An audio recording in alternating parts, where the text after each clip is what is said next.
ನಮಸ್ಕಾರ. ನಾನು ಚಿದಾನಂದ ರುದ್ರಾಪುರ್ ಮಾಡ್. ಕ್ರಿಕ್ ಪಾರ್ಟಿಯ ವಿಶೇಷ ಕಾರ್ಯಕ್ರಮಕ್ಕೆ ನಿಮಗೆಲ್ಲರಿಗೂ ಆತ್ಮೀಯವಾದ ಸ್ವಾಗತ. ಚಾಂಪಿಯನ್ಸ್ ಟ್ರೋಫಿ ಈಗಾಗಲೇ ಚಾಂಪಿಯನ್ಸ್ ಟ್ರೋಫಿಯ ಪಂದ್ಯಗಳು ಆರಂಭಗೊಂಡಿವೆ. ಭಾರತವು ಕೂಡ ಬಾಂಗ್ಲಾದ ಎದುರು ಗೆದ್ದು ಶುಭಾರಂಭ ಮಾಡಿದೆ. ಇದೇ 23ರಂದು ಬದ್ಧ ವೈರಿ ಸಾಂಪ್ರದಾಯಿಕ ಎದುರಾಳಿ ಪಾಕ್ ವಿರುದ್ಧ ಭಾರತ ತನ್ನ ಎರಡನೆಯ ಪಂದ್ಯವನ್ನ ಆಡಲಿದೆ. ಹಾಗಾಗಿ ಭಾರತದ ಮತ್ತು ಪಾಕಿಸ್ತಾನದ ಪಂದ್ಯದ ಬಗ್ಗೆ ಮಾತನಾಡಲಿಕ್ಕೆ ಇವತ್ತು ನಮ್ಮ ಜೊತೆಗಿದ್ದಾರೆ ಕ್ರೀಡಾ ವರದಿಗಾರರು ಹಾಗೂ ಕ್ರಿಕೆಟ್ ಬಗ್ಗೆ ಸಾಕಷ್ಟು ಅಭಿರುಚಿಯನ್ನ ಹೊಂದಿರುವಂತಹ ರಮೇಶ್ ಕೋಟೆ ಸರ್ ಅವರು. ಹಾಗಾಗಿ ಬನ್ನಿ ಅವರನ್ನು ಮಾತಾಡಿಸೋಣ. ಇಂಡೋ ಪಾಕ್ ಮ್ಯಾಚ್ ಬಗ್ಗೆ ಮಾತಾಡಿಸ್ಕೊಂಡು ಬರೋಣ. ಸರ್, ಕಾರ್ಯಕ್ರಮಕ್ಕೆ ಸ್ವಾಗತ. Thank you Chidanand. ಬಾಂಗ್ಲಾದ ಎದುರು ನಮ್ಮ ಭಾರತದ ಹುಲಿಗಳು ಗರ್ಜಿಸಿ ಗೆದ್ದಾಯಿತು.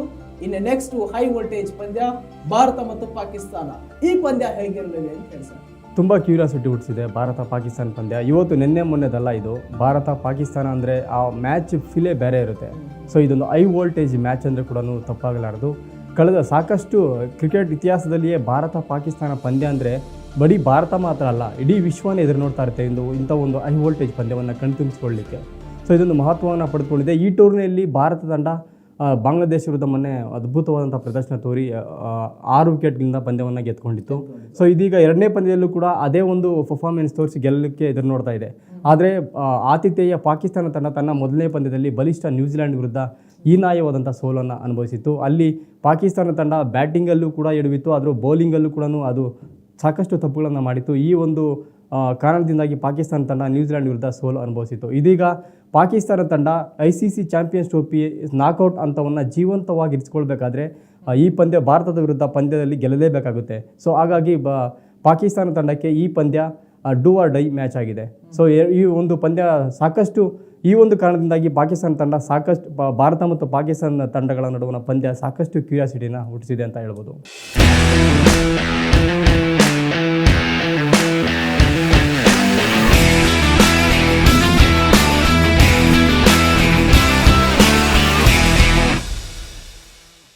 ಪಿಚ್ ರಿಪೋರ್ಟ್ ಹೇಗಿರಲಿದೆ ಅಂತ ಹೇಳಿ ದುಬೈ ಅಂಗಳದಲ್ಲಿ ಈಗಾಗಲೇ ಪಾಕಿಸ್ತಾನದ ಅಂಗಳದಲ್ಲಿ ಕೆಲವೊಂದಿಷ್ಟು ಮ್ಯಾಚ್ಗಳು ನಡೀತಾ ಇದೆ.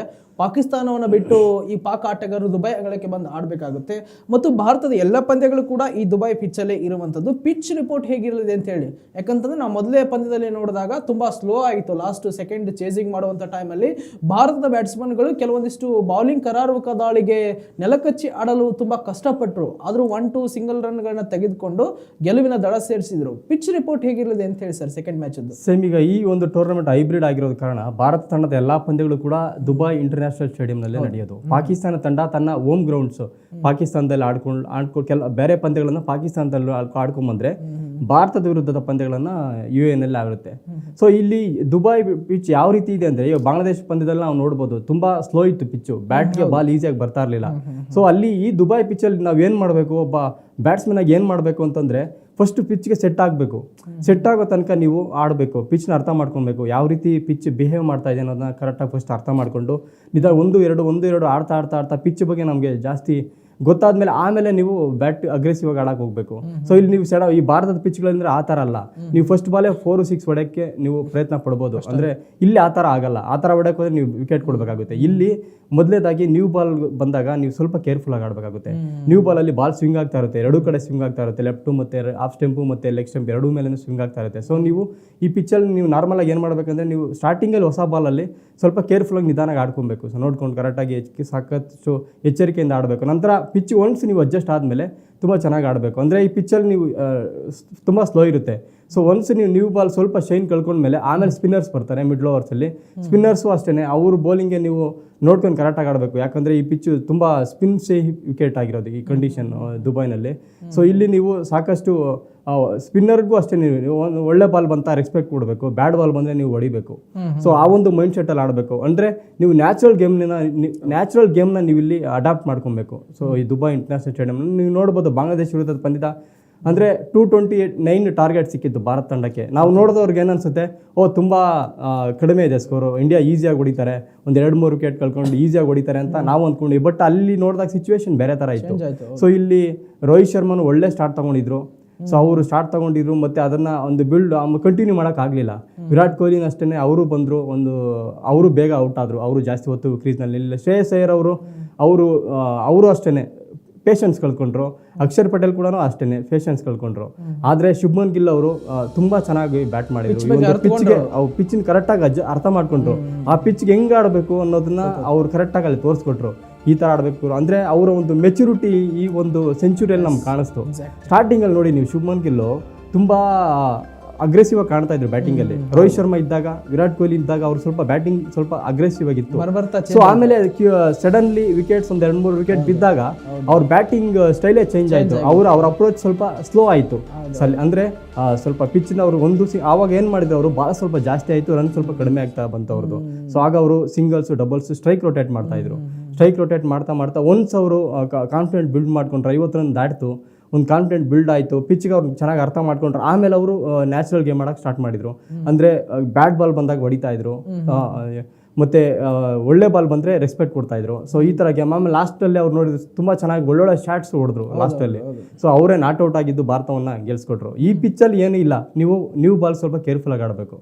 ಸೊ ಆಮೇಲೆ ನೀವು ಸ್ವಲ್ಪ ಅಡ್ಜಸ್ಟ್ ಆಗಬೇಕು ಪಿಚ್ಗೆ. ಒಂದು 20-30 ಬಾಲ್ ಆಡಿ ನೀವು ಪಿಚ್ಗೆ ಚೆನ್ನಾಗಿ ಅಡ್ಜಸ್ಟ್ ಆಗಬೇಕು. ಅಂದ ತನಕ ನೀವು ನ್ಯಾಚುರಲ್ ಗೇಮ್ ಅಂದರೆ ರೆಸ್ಪೆಕ್ಟ್, ಒಳ್ಳೆ ಬಾಲ್ ಬಂದಾಗ ರೆಸ್ಪೆಕ್ಟ್ ಕೊಟ್ಕೊಂಡು ಆಡ್ಕೊಂಡು ಹೋಗಬೇಕು. ಸೊ ಈ ಥರ ಮಾಡ್ತಾ ಇದ್ದೆ ನೀವು ಆರಾಮಾಗಿ ಒಳ್ಳೆ ಸ್ಕೋರ್ ಹೊಡಿಬೋದು. ಇಲ್ಲಿ ಏನಿಲ್ಲ, ಈ ಮ್ಯಾಚು ಅಷ್ಟೇ ಒಂದು ನಾವು ಆವ್ರೇಜ್ ಸ್ಕೋರ್ ಒಂದು ಫಸ್ಟ್ ಇನ್ನಿಂಗ್ಸ್ ಒಂದು 250-270 ನಾವು ನಿರೀಕ್ಷೆ ಮಾಡ್ಬೋದು.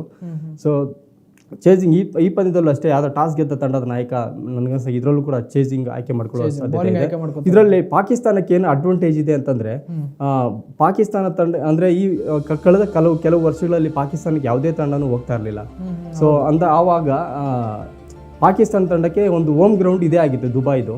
ಸೊ ಎಲ್ಲ ಪಂದ್ಯಗಳು ಕೂಡ ಇದು ಇಲ್ಲೇ ಆಡ್ತಾ ಇದ್ದರೆ, ಭಾರತ ಕಂಪೇರ್ ಮಾಡಿಕೊಂಡ್ರೆ ಪಾಕಿಸ್ತಾನ ತಂಡ ಪಾಕಿಸ್ತಾನ ಹೆಚ್ಚು ಪಂದ್ಯಗಳನ್ನು ದುಬೈ ಸ್ಟೇಡಿಯಂನಲ್ಲಿ ಆಡಿದೆ. ಇದೊಂದು ಪಾಕಿಸ್ತಾನಕ್ಕೆ ಇದೊಂದು ಅಡ್ವಾಂಟೇಜ್ ಆಗ್ಬೋದು ಅಂತ ಹೇಳ್ಬೋದು. ಓಕೆ, ನೋಡಿ ಸರ್, ನಾವೀಗ 2017 ಚಾಂಪಿಯನ್ಸ್ ಟ್ರೋಫಿ ಫೈನಲ್ ಪಂದ್ಯದ ಬಗ್ಗೆ ನೋಡೋದಾದರೆ, 2017 ಭಾರತ ಫೈನಲ್ಗೆ ಬಂದಿತ್ತು, ಆ ಮ್ಯಾಚನ್ನು ಸೋಲ್ತು.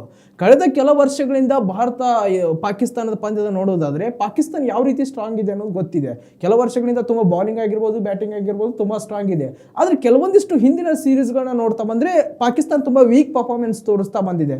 ತ್ರಿಕೋನ ಸರಣಿ ಆಗಿರ್ಬೋದು, ಕೆಲವೊಂದಿಷ್ಟು ಸೀರೀಸ್ಗಳ ಹಿಂದಿನ ಸೀರೀಸ್ ಆಗಿರ್ಬೋದು, ಮತ್ತು ಮೊನ್ನೆ ಚಾಂಪಿಯನ್ಸ್ ಟ್ರೋಫಿಯ ಮೊದಲ ಪಂದ್ಯದಲ್ಲಿ ಆಗಿರ್ಬೋದು. ಮತ್ತೆ 2017 ಆಟ ಭಾರತದ ಮೇಲೆ ಮತ್ತೆ ಪ್ರಯೋಗ ಮಾಡುತ್ತಾ 23rd ಮ್ಯಾಚಲ್ಲಿ ಅಂತ ಹೇಳಿ. ಸೊ ಮೊದಲನೇದಾಗಿ ಇಂಡಿಯಾ ಪಾಕಿಸ್ತಾನ ಕಳೆದ 5 ಪಂದ್ಯಗಳ ಒಂದು 8-8 ರೆಕಾರ್ಡ್ ನಾವು ನೋಡೋದಾದ್ರೆ 50 ಓವರ್ಗಳಲ್ಲಿ ಭಾರತ ತಂಡ 4 ಪಂದ್ಯಗಳನ್ನ ಗೆದ್ಕೊಂಡಿದೆ. ಸೊ ಒಂದು ಪಂದ್ಯ ರಿಸಲ್ಟ್ ಬಂದಿಲ್ಲ. ಸೊ ಇದನ್ನು ನಾವು ನೋಡಿದಾಗ ಭಾರತ ತಂಡ ಮೇಲುಗೈ ಸಾಧಿಸಿದೆ ಅಂತಲೇ ಹೇಳ್ಬೋದು. ಬಟ್ ರೀಸೆಂಟ್ ಪರ್ಫಾರ್ಮೆನ್ಸ್ ನಾವು ಪಾಕಿಸ್ತಾನ ತಂಡದ ನೋಡೋದಾದರೆ, ಪಾಕಿಸ್ತಾನ ತಂಡ ಲಾಸ್ಟ್ ಹೋಮ್ ಗ್ರೌಂಡಲ್ಲಿ ನ್ಯೂಜಿಲೆಂಡ್ ಮತ್ತು ಸೌತ್ ಆಫ್ರಿಕಾ ವಿರುದ್ಧ ತ್ರಿಕೋನ ಏಕದಿನ ಸರಣಿಯನ್ನು ಆಡಿತ್ತು. ಸೊ ಅಲ್ಲಿ ಫೈನಲ್ ಬಂದಿದ್ರು ಕೂಡ ಪಾಕಿಸ್ತಾನದ ಒಂದು ಪ್ರದರ್ಶನ ಅಷ್ಟೊಂದು ನಿರೀಕ್ಷೆ ಮಾಡಿದಷ್ಟು ಇರಲಿಲ್ಲ. ಸೊ ಈಗ ಮೊನ್ನೆ ನ್ಯೂಜಿಲೆಂಡ್ ವಿರುದ್ಧನೂ ನಾವು ನೋಡ್ಬೋದು, ಅದು actually Karachi national stadium batting wicket ಆಗಿತ್ತು. ಆದರೆ ಪಾಕಿಸ್ತಾನ ತಂಡದ ಒಂದು ಬಾಬರ್ ಆಜಮ್ ಮತ್ತು ಖುಷ್ದಿಲ್ ಶಾ ಬಿಟ್ಟರೆ ಎಲ್ಲ ಬ್ಯಾಟ್ಸ್ಮನ್ಗಳು ಕೂಡ ವೈಫಲ್ಯ ಅನುಭವಿಸಿದ್ರು. ಸೊ ಇದನ್ನ ನಾವು ನೋಡೋದಾದ್ರೆ ಪಾಕಿಸ್ತಾನ ತಂಡ ಒಂದು ಭಾರತದ ವಿರುದ್ಧ ಈ ಮ್ಯಾಚ್ ಗೆಲ್ಲುತ್ತೆ ಅಂತ ನಮಗೇನೋ ಅಂತ ಅನ್ಸಲ್ಲ. ಒಂದು ಫೈಟ್ ಕೊಡ್ಬೋದು, ಆದರೆ ಈ ಪಂದ್ಯದಲ್ಲೂ ಕೂಡ ಭಾರತ ತಂಡ ಗೆಲ್ಲುವ ನೆಚ್ಚಿನ ತಂಡ ಅಂತ ಹೇಳ್ಬೋದು. ಓಕೆ ಸರ್, ಯಾವಾಗಲೂ ICC ಸೀರೀಸ್ ಅಂತ ಬಂದಾಗ, ಪಾಕಿಸ್ತಾನ ಟೀಮ್ ಅಂತ ಬಂದಾಗ ರನ್ ಮಷಿನ್ ವಿರಾಟ್ ಕೊಹ್ಲಿ ಅವರು ಅಗ್ರೆಸಿವ್ ತೋರಿಸ್ತಾರೆ, ಒಳ್ಳೆ ಬ್ಯಾಟಿಂಗ್ ಆಡ್ತಾರೆ. ಶುಭ್ಮನ್ ಗಿಲ್ ಆಗಲಿ, ರೋಹಿತ್ ಶರ್ಮಾ ಆಗಲಿ, ವಿರಾಟ್ ಕೊಹ್ಲಿ ಒಳ್ಳೆ ಆಟ ಆಡ್ತಾರೆ. ಆದರೆ ವಿರಾಟ್ ಕೊಹ್ಲಿ ಕಳೆದ ಕೆಲ ಸೀರೀಸ್ಗಳಿಂದ ಬ್ಯಾಟಿಂಗ್ ವೈಫಲ್ಯ ಪದೇ ಅನುಭವಿಸ್ತಾ ಇದ್ದಾರೆ. ಮೊನ್ನೆ ನಾವು ಬಾಂಗ್ಲಾ ಮ್ಯಾಚಲ್ಲಿ ಕೂಡ ನೋಡ್ಬೋದು, ಅಲ್ಲಿ ಕೂಡ ತಮ್ಮ ಬ್ಯಾಟಿಂಗ್ ಪ್ರದರ್ಶನವನ್ನು ತೋರಿಸಲಿಲ್ಲ. ಎಂದಿನಂತೆ ಶುಭ್ಮನ್ ಗಿಲ್ ಅವರು ಸೆಂಚುರಿ ಹೊಡ್ಕೊಂಡು ಬಂದರು. ಯಾಕೆ ವಿರಾಟ್ ಕೊಹ್ಲಿ ಅವರು ಬ್ಯಾಟಿಂಗಲ್ಲಿ ವೀಕ್ ಆಗ್ತಾ ಇದ್ದಾರೆ ಅಂತ ಅನಿಸುತ್ತಾ? ಮತ್ತು ಪಾಕಿಸ್ತಾನದ ಪಂದ್ಯದಲ್ಲಿ ವಿರಾಟ್ ಫಾರ್ಮಿಗೆ ಬರ್ತಾರ ಅಂತ?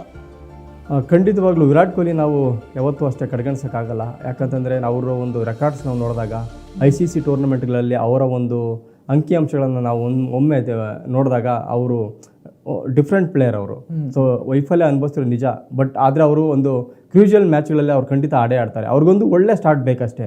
ಅವರೊಂದು ಯಾವುದೋ ಒಂದು ಪಂದ್ಯದಲ್ಲಿ ನೆನ್ನೆನೂ ಚೆನ್ನಾಗೇ ಬ್ಯಾಟ್ ಮಾಡ್ತಾ ಇದ್ರು ಆ್ಯಕ್ಚುಲಿ. ಸೊ ಅದು ಬೈ ಮಿಸ್ಟೇಕ್ ಆಗಿ ಅದು ಅವ್ರು ಸ್ಕ್ವೇರ್ ಮೇಲೆ ಕಟ್ ಮಾಡೋಕೆ ಹೋಗಿ ಅದು ಫೀಲ್ಡರ್ ಕೈಗೆ ಹೋಯ್ತು ಅಷ್ಟೇ. ಅವರು ಒಂದು 50 ರನ್ ಹೊಡೆಯೋದು ಕಷ್ಟ ಅವ್ರಿಗೆ, ವಿರಾಟ್ ಕೊಹ್ಲಿಗೆ. ಅವ್ರು 50 ರನ್ ಹೊಡೆದ್ರೆ ಪಿಚ್ಗೆ ಸೆಟ್ಲ್ ಆದ್ರು ಅಂದರೆ ಅವರು ಕೊನೆ 50 ಓವರ್ಗಳು ಕೂಡ ಕಂಪ್ಲೇಂಟ್ ಮಾಡೋಂಥ ಒಂದು ಪ್ಲೇಯರ್, ಅವ್ರು ಮ್ಯಾಚ್ ವಿನ್ನರ್ ವಿರಾಟ್ ಕೊಹ್ಲಿನೂ ಕೂಡ.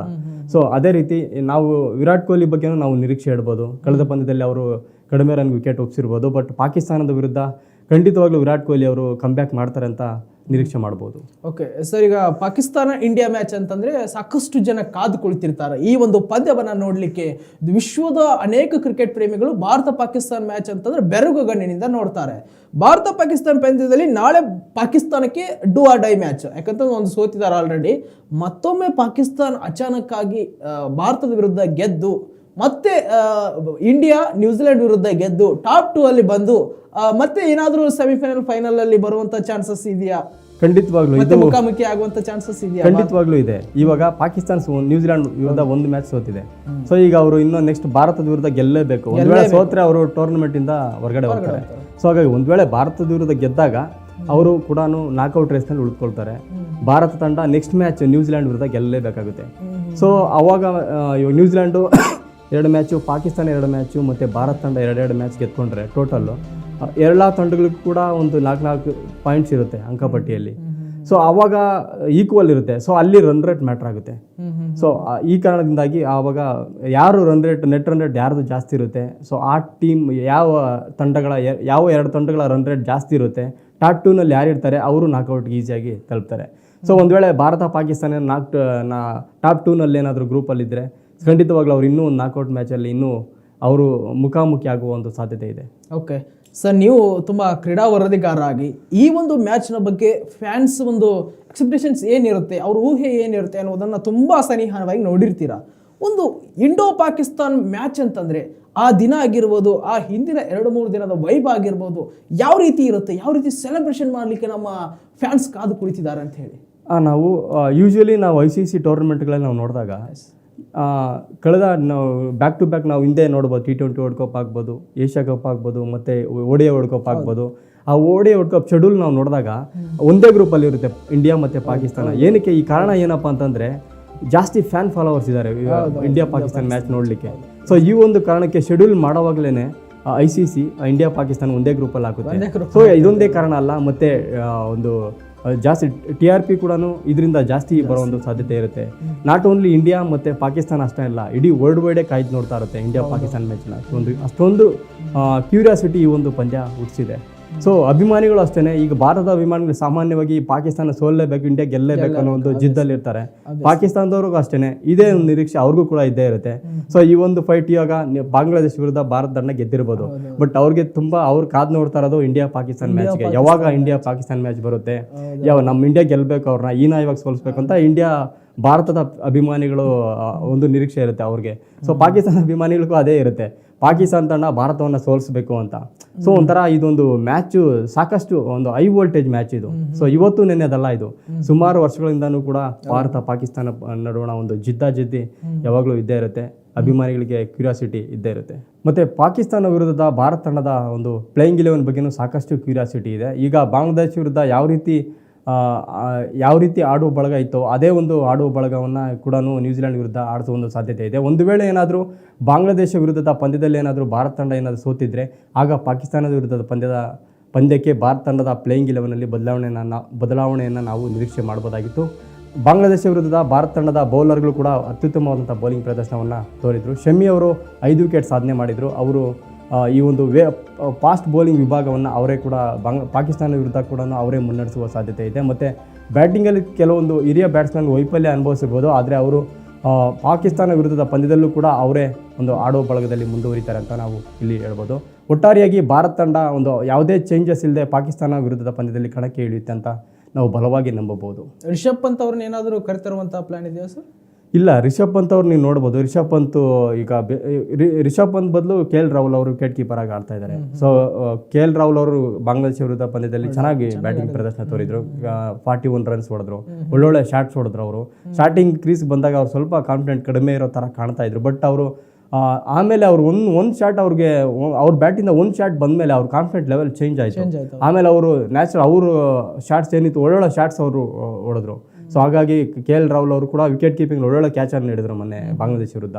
ಸೊ ಹಾಗಾಗಿ KL ರಾಹುಲ್ ಅವರು ವಿಕೆಟ್ ಕೀಪರ್ ಆಗಿ ಈ ಪಂದ್ಯದಲ್ಲೂ ಕೂಡ ಮುಂದುವರಿತಾರೆ ಅಂತ ನಾವು ಫೇಸ್ ಬೌಲಿಂಗ್ ಅಲ್ಲಿ ಶಮಿಗೆ ಜೊತೆ ರಾಣಾನೇ ಮುಂದುವರಿತಾರ ಅಥವಾ ಹರ್ಷದೀಪ್ ಸಿಂಗ್ ಅಂತ ಕರೀತಾರೆ? ಖಂಡಿತವಾಗ್ಲೂ ಹರ್ಷಿತ್ ರಾಣಾ ಅವರು ಕೂಡ ತುಂಬಾ ಚೆನ್ನಾಗಿ ಬೌಲ್ ಮಾಡಿದ್ರು, ಒಳ್ಳೆ ಲೈನ್ ಲೆಂತ್ ಆಗ್ತಾ ಇದ್ರು. ಅವರು ಕೂಡ 3 ವಿಕೆಟ್ ತಗೊಂಡಿದ್ದಾರೆ. ಸೊ ಹಾಗಾಗಿ ಹರ್ಷಿತ್ ರಾಣಾ ಅವರೇ ಪಾಕಿಸ್ತಾನ ವಿರುದ್ಧ ಪಂದ್ಯದಲ್ಲೂ ಕೂಡ ಮುಂದುವರಿತಾರೆ ಅಂತ ನಾವು ಹೇಳ್ಬೋದು.